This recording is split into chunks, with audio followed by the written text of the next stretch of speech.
Hi hello guys. അപ്പോൾ എന്താണ് ഛഠ് പൂജ? അപ്പം എനിക്കും വലിയ പിടുത്തമൊന്നുമില്ലായിരുന്നു ഛഠ് പൂജ എന്താണെന്നുള്ള കാര്യം. അപ്പം നിങ്ങളും ഇത് ആദ്യമായിട്ടായിരിക്കും ഛഠ് പൂജ എന്നുള്ളൊരു വാക്ക് തന്നെ കേൾക്കുന്നത് അല്ലേ? അപ്പം ഞാനും ആദ്യമായിട്ട് ഇവിടെ വന്നതിന് ശേഷമാണ് ആ വാക്ക് കേൾക്കുന്നത്.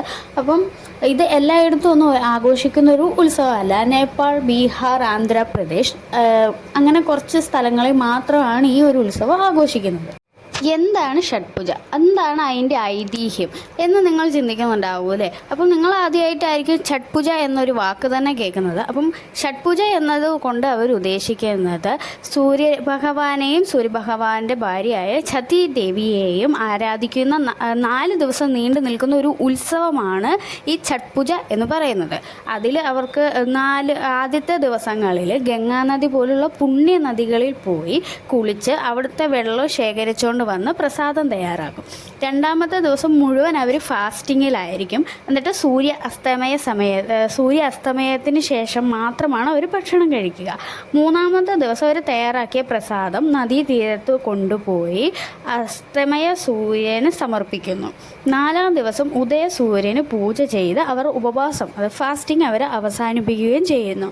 ഇതാണ് അവർ ഈ ഛഠ് പൂജ എന്നതുകൊണ്ട് ഇവർ ഉദ്ദേശിക്കുന്നതും. ഇതാണ് ഈ ഛഠ് പൂജയുടെ ഉത്സവങ്ങളും കാര്യങ്ങളും.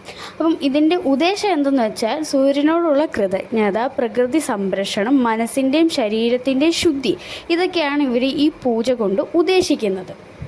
അപ്പോൾ ഇതൊക്കെയാണ് ഈ 4 ദിവസം നീണ്ടു നിൽക്കുന്ന ഛഠ് പൂജയുടെ ഉത്സവങ്ങളും അവരുടെ പൂജകളും. അപ്പം ഇതിനെപ്പറ്റി അറിയുന്നവരും ഉണ്ടാവാം, അറിയത്തില്ലാത്തവരും ഉണ്ടാവാം. അപ്പോൾ ഛഠ് പൂജ എന്നുള്ള വാക്കൊക്കെ ആദ്യമായിട്ട് കേൾക്കുന്നവർ തന്നെ ഉണ്ടാവാം. അപ്പം ഞാനിവിടെ വന്ന സമയത്തും എനിക്കും ഇതിനെപ്പറ്റി വലിയ പിടുത്തമൊന്നും ഇല്ലായിരുന്നു, ഇപ്പോഴും വലിയ പിടുത്തമൊന്നും ഉണ്ടായിരുന്നില്ല. അപ്പം ഞാൻ എൻ്റെ ഹോസ്പിറ്റലിൽ അവിടെ വന്ന പേഷ്യൻസിനോട് ഞാൻ ചോദിച്ചു, എന്താണ് ഛഠ് പൂജ, എന്താണ് ഇതുകൊണ്ട് നിങ്ങൾ ചെയ്യുന്നത്, എന്താണ് കാര്യങ്ങൾ എന്താണെന്നൊക്കെ ഞാൻ അവരോട് ചോദിച്ചപ്പോൾ അവരെനിക്ക് പറഞ്ഞു തന്ന കാര്യങ്ങളും പിന്നെ ഞാൻ കുറച്ച് സെർച്ച് ചെയ്ത് നോക്കിയ കാര്യങ്ങളുമാണ് ഞാൻ നിങ്ങളുമായിട്ട് ഷെയർ ചെയ്തത്. അപ്പം ഇതിൽ തെറ്റുണ്ടെങ്കിൽ അതറിയുന്നവർ ക്ഷമിക്കുക. അപ്പം അപ്പോൾ അവിടെ ഇഷ്ടം പോലെ ആൾക്കാരുണ്ടായിരുന്നു കേട്ടോ. അപ്പം ഇവിടെ ഇഷ്ടം പോലെ തിങ്ങി ഞെരുങ്ങിയ ആൾക്കാരായിരുന്നു. ഞങ്ങളും ഇപ്പോൾ ഞാനിവിടെ വന്നിട്ട് 2 വർഷമായി. 2 വർഷത്തിനിടയ്ക്ക് കഴിഞ്ഞ പ്രാവശ്യം ഞങ്ങൾക്ക് ഛഠ് പൂജയുടെ അവധി കിട്ടിയിരുന്നു, പക്ഷെ ഞങ്ങൾ ചുമ്മാ റൂമിൽ കിടന്നുറങ്ങി. അപ്പോൾ ഈ പ്രാവശ്യം എനിക്ക് ഒന്ന് പോയി കാണണം, എന്താണെന്ന് അറിയണം എന്നുള്ള ആഗ്രഹം കൊണ്ട് ഞാൻ പോയതാണ്. എന്തായാലും പോയത് നന്നായി തോന്നുന്നു.